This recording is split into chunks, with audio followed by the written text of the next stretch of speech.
More now in our immigration series, Who Gets In? Tonight, we're looking at mining in Canada and where some of those miners are from. Chris Brown just showed us how one company reached into China for workers. This next story is also about Canadian jobs and Chinese miners, but the similarities end there. Now we're going right into China, inside a murky world where other companies rely on recruiters and things aren't always as they seem. Here's the CBC's Adrian Arsenault. Think for a moment just how good Canada sometimes looks. The prospect of working here often seems just as attractive. Check it out. Coal miner, $38 an hour. Permanent, full-time. Medical, group insurance benefits. And then over here, the catch. Other languages, Mandarin.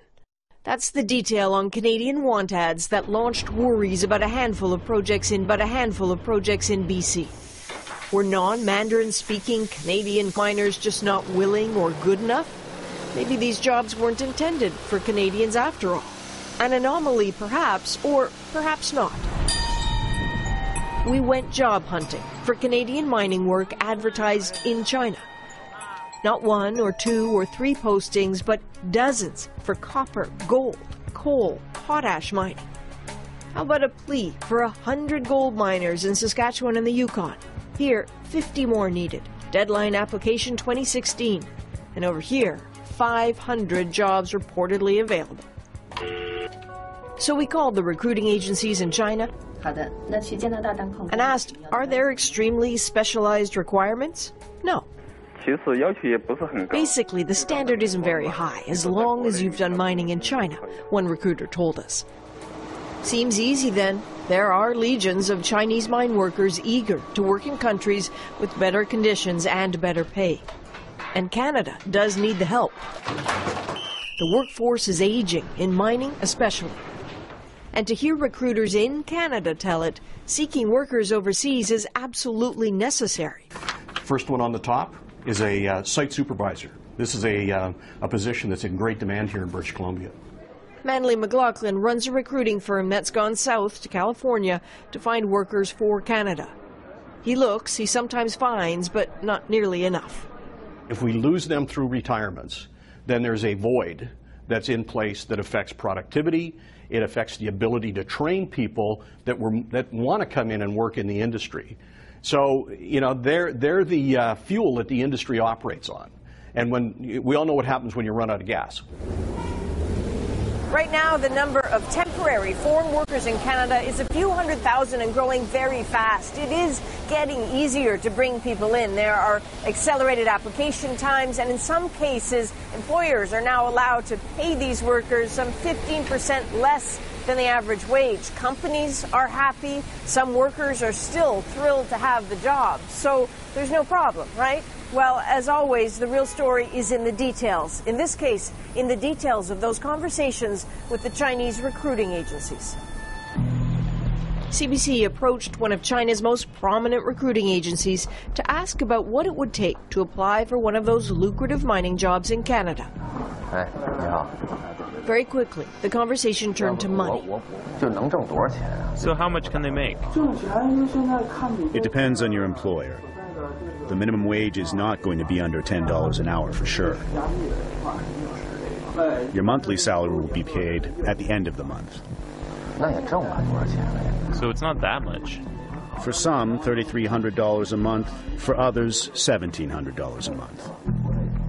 It's hard to prove whether any of the job offers are legitimate, but the proposed wage is worth a closer look. No less than $10 an hour. That is substantially lower than the actual wage miners typically earn in Saskatchewan, normally over $30 an hour. So these recruiters offer less, and they have demands. You have to do the math for all the fees you have to pay, including the fees paid to us, paid to the employer. How much are you charging? Over $16,000. And how do I pay? $4,800 up front. The rest, over $11,000, will be paid from your paycheck when you start working in Canada. $16,000 must be repaid within a year. To make sure we heard right, we asked another agency and got the same story. So how does it work then? Is the money taken off by the employer or by you? The money goes to us, but we are in partnership with employers. They deduct the payment for us and then give the money back to us. Fees paid to the employer. Why do they have to pay the employer? NDP MP Olivia Chow has fought for years to tighten protections for temporary foreign workers. That's illegal.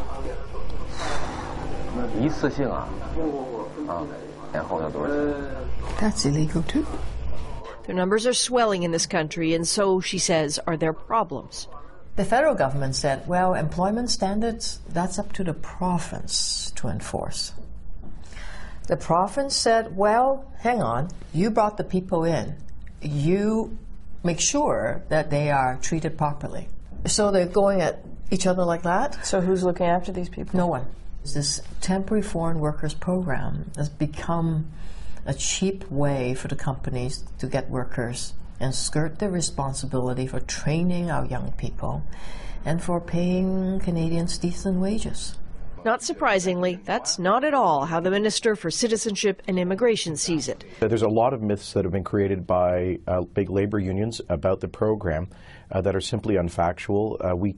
It's requirement of employers to pay at or above the prevailing regional wage rate for any particular occupation.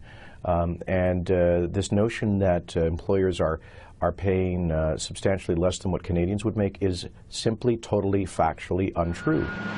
What is admitted by all, though, is that rules and enforcement are spotty in this country. There are many who maintain it's workers, Canadians and otherwise, who pay for that. So we've had this long history of importing others to be able to do deadly, dirty, and dangerous work for somebody else's profit. And I think that most Canadians recognize that that's an ugly part of our history and that we don't want to repeat that. Wow. Carl Flecker investigates the plight of temporary foreign workers. The references to the booming Saskatchewan in the undercover video made him pay attention. Have you got your eye on a couple employers in Saskatchewan in particular that you're concerned about? Yes. A few that you believe currently have temporary foreign workers? Correct. And may or may not be treating them particularly well? Correct. Why so vague? Well, we've got to make sure that we've got all our documentation in place before we make any claims. Investigations are slow. He suggests all stay tuned. There are workers afraid to talk, locations beyond the reach of inspectors, companies beyond the reach of the law. It's Canada, but it's a murky world. Adrienne Arsenault, CBC News, Toronto. This evening, the federal government responded to an earlier request for comment on Adrienne's story. Human Resources Minister Diane Finley wrote that the government takes our responsibility to maintain the integrity of the program very seriously, which is why we have strengthened compliance measures and introduced increased protections for foreign workers in Canada.